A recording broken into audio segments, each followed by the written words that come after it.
Paul Heyman is uncomfortable being a part of Seth Rollins' faction. John Cena confronts a fan for recording him without consent. John Cena admits WWE messed up his farewell tour. Drew McIntyre is not coming back to WWE anytime soon. The WWE is burying Penta. Why Chad Gable was written off WWE Raw. An update on Otis WWE absence. The WWE's original plans for Liv Morgan before her injury leaked. Pat McAfee explains his WWE Raw commentary absence. Cody Rhodes admits his babyface run is almost over. Let's dive right in. John Cena confronts a fan for recording him without consent.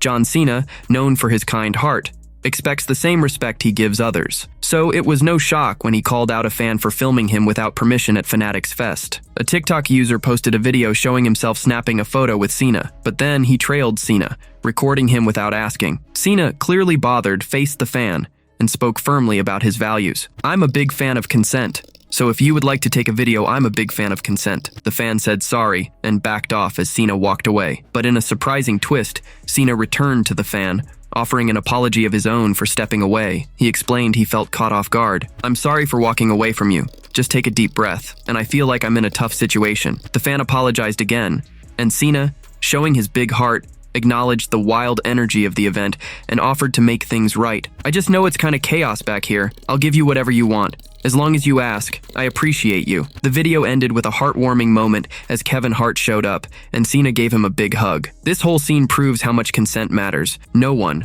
not even a star like Cena, should be filmed without their okay. What do you think of how Cena handled this? John Cena admits WWE messed up his farewell tour. John Cena kicked off his retirement tour earlier this year with just a handful of dates. Now, halfway through, he's opened up about how WWE has had to shake things up multiple times. In a chat with Collider, Cena was asked how far ahead WWE plans its stories. He stayed tight-lipped to avoid spoiling his last year, but called the question spot on. Drawing from his time in TV, movies, and hosting, Cena said WWE stands out for its ability to switch things up on the fly, even during live events. He admitted that with 18 of his 36 tour dates done, WWE has already made a bunch of last-minute changes. "I don't want to spoil any of the stuff for the final year, but I think your question is great. I've been in a lot of avenues of entertainment.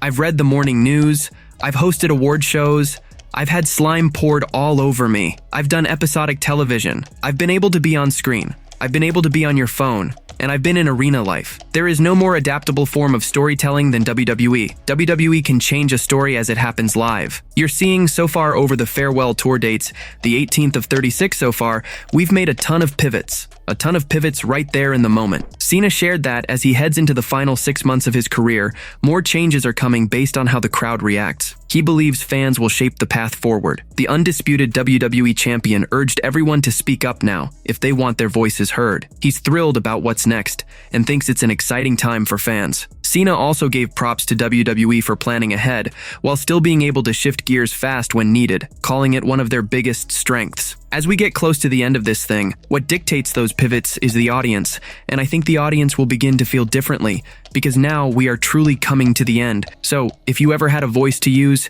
if you ever wanted to say something, I hate to steal my own cliche, but the time is now. I look forward to the road ahead because the audience is going to dictate the direction we go. I think it's a wonderful time to be a fan. I think a lot of different talent are being able to capitalize on all we're doing, and I applaud the WWE for always being able to think extended, but pivot on a dime in a moment as it happens. I think that's their strongest suit. This lines up with reports that WWE hasn't locked in the rest of Cena's tour dates, so these constant shifts aren't too surprising. We'll have to see how WWE books the rest of his retirement tour in the months ahead. For now, Cena's gearing up to defend his undisputed WWE title against CM Punk at Night of Champions, and the crowd can't wait to see how it plays out. Cody Rhodes admits his babyface run is almost over. Cody Rhodes has been WWE's shining star for years, but he knows the fans' cheers won't go on forever. Speaking with Kay Adams at Fanatics Fest, the American Nightmare got real about how long he'll stay a good guy, suggesting the end might come sooner than expected. Rhodes said being the top hero has been amazing, letting him share special moments with the crowd, but he understands fans will eventually crave something fresh. The being a good guy aspect of it, I don't get tired of it because I get to have all of those moments. I do think we're probably at the tail end of it though, because there's only so much someone can like you. I'd like to do it until the end of my career, but at some point it's like, alright, all we do is cheer for him. Eventually, fans want to see someone else. I get that, and that's when you have to change as a character. When asked how fans will spot his shift to a villain, Rhodes said it'll be obvious. The internet will erupt. corrupt. You'll know because X and Instagram will hate it. Today, heels are like, oh, that's a cool heel, we love John Cena. No, if you're burying it, hating it, and saying you don't want it on TV, that's what a real bad guy is. On when this big change might happen, Rhodes guest fans have at least another year, maybe 3, but he's ready when the time comes. I think you've got a good solid year, maybe even 3 years, because I'm not changing until I'm changed. My hair is naturally dark, I don't know if I can go back. But if The Rock had it his way, I would have been changed already. So, I think he sees something I don't see, and that's a very smart individual. So maybe I follow his lead. Earlier this year, The Rock revealed he pushed for Rhodes to turn heel, but WWE isn't ready yet. Rhodes knows no hero stays on top forever. When the crowd's love starts to fade, he's prepared to switch gears. And it could be one of WWE's biggest moments in years. Do you want Cody Rhodes to turn bad? Or should WWE stick with him as a hero? Share your thoughts in the comments and pick a side. Drew McIntyre is not coming back to WWE anytime soon. Drew McIntyre, once a WWE champion, hasn't been seen on WWE shows since losing to Damian Priest at the 39th Saturday Night's main event. Fans have been eager for the return of the former Chosen One, but it looks like they'll have to wait. Inside sources recently shared that DM Hunk won't be back on TV anytime soon. McIntyre had been locked in a heated rivalry with Damian Priest since WrestleMania 40, but after their steel cage match at SNME, that story seems wrapped up for the Scotsman. During a recent WrestleVotes Q&A on Sportskeeda WrestleBinge, inside sources said there's nothing planned for McIntyre's return, adding that WWE feels the impact of his absence and he should jump straight back to the top when he's back. Nothing on the pipeline recently, which tells me it's not imminent. When he's ready, if I was booking, I'd put him right on the top. I think the guy deserves it, and you could tell when he's not on TV, like as of late, the show is lacking a little bit. So, when he's ready, you put him right back in that main event scene. Before his latest match with Priest, McIntyre had his sights set on the US title. When he returns, he could chase that belt again, especially since his long history with the Bloodline, whether it's Jacob Fatu or Solo Sikoa holding the title, sets up a story that practically tells itself. The WWE is burying Penta. Veteran wrestling journalist Bill Apter recently voiced his frustration about how WWE is handling Penta on Raw. The masked luchador went head-to-head with Braun Breaker in the opening match of Monday's Raw, delivering a thrilling, hard-fought battle to start the show. But Breaker was too much, catching Penta's flying crossbody and turning it into a crushing spear mid-air to score the win in a match that had everyone talking. On the Unscripted podcast with Dr. Chris Featherstone, Apter questioned why WWE's creative team would book Penta to lose. He pointed out that WWE just started a partnership with AAA, so it seems odd to have one of AAA's biggest stars take a fall in such a high-profile match on Raw. Apter also noted that the disrespect didn't stop there. After the match, Seth Rollins got in Penta's face, taunting him. Braun Breaker has pinned Penta. This isn't the first time Penta has lost in WWE. Now remember this,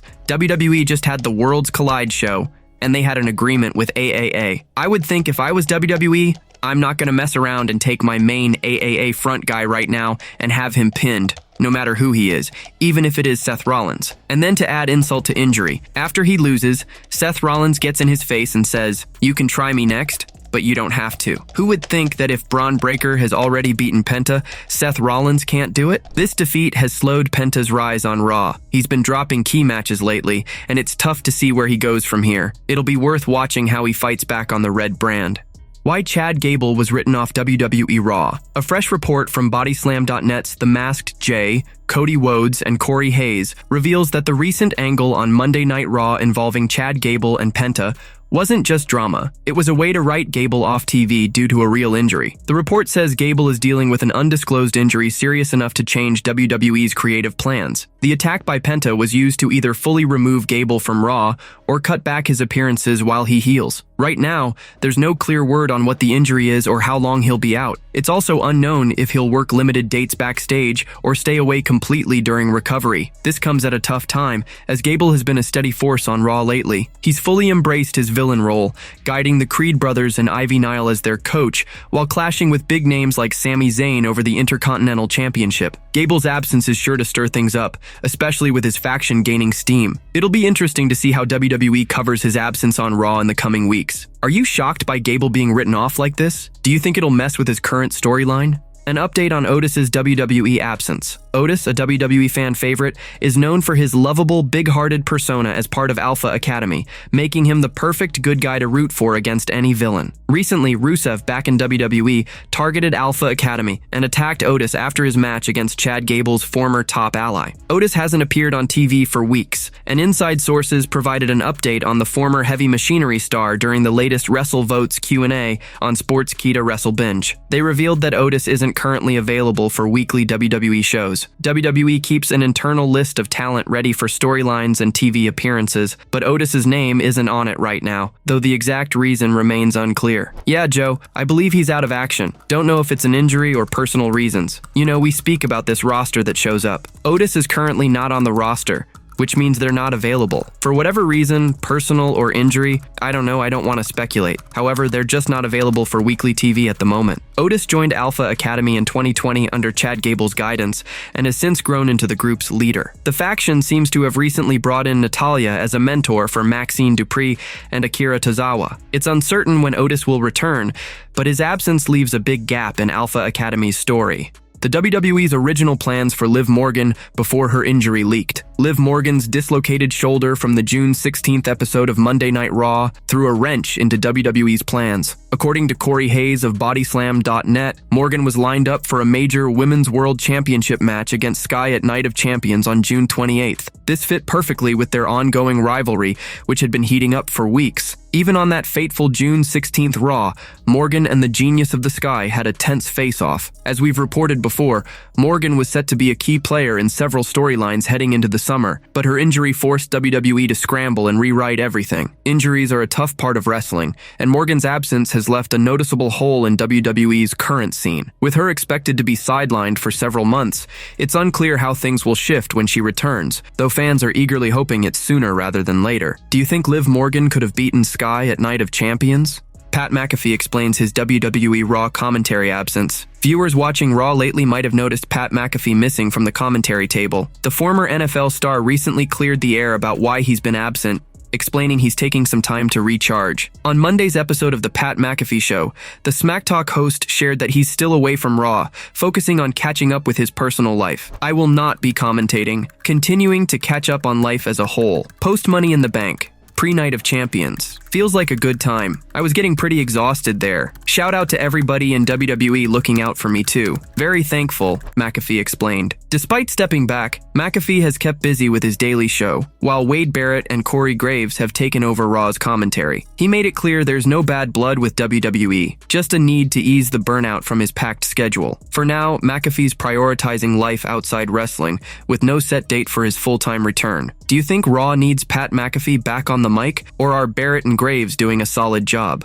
Paul Heyman is uncomfortable being a part of Seth Rollins' faction. A WWE legend thinks the alliance between Seth Rollins and Paul Heyman is falling flat. On a recent episode of Busted Open, Bully Ray called out the pairing, saying it's not clicking. At WrestleMania 41, Heyman shocked everyone by betraying CM Punk and Roman Reigns to join Rollins, later bringing Braun Breaker and Bronson Reed into the fold. But the group hasn't won over the crowd, and many feel the Heyman-Rollins duo just doesn't work. After the latest Raw, Bully Ray pointed out that Heyman seems uneasy standing next to Rollins. I'm watching Heyman, and boy oh boy, did Paul Heyman tell me everything I needed to know last night, because Paul looked uncomfortable last night. That's the only word that can come to mind. Paul looked like he did not belong out there with them. The forced looks on Paul's face. I know what real Paul Heyman looks like. I know what genuine Heyman looks like, okay? I know what the real-life facials are. I also know what his performing facials are. Bully Ray went on to say, Heyman looks like he doesn't buy into Rollins' words at all. He noted that Heyman used to stand proudly beside Roman Reigns and Brock Lesnar, but with Rollins, that spark is missing. It's been some time since Heyman and Rollins teamed up,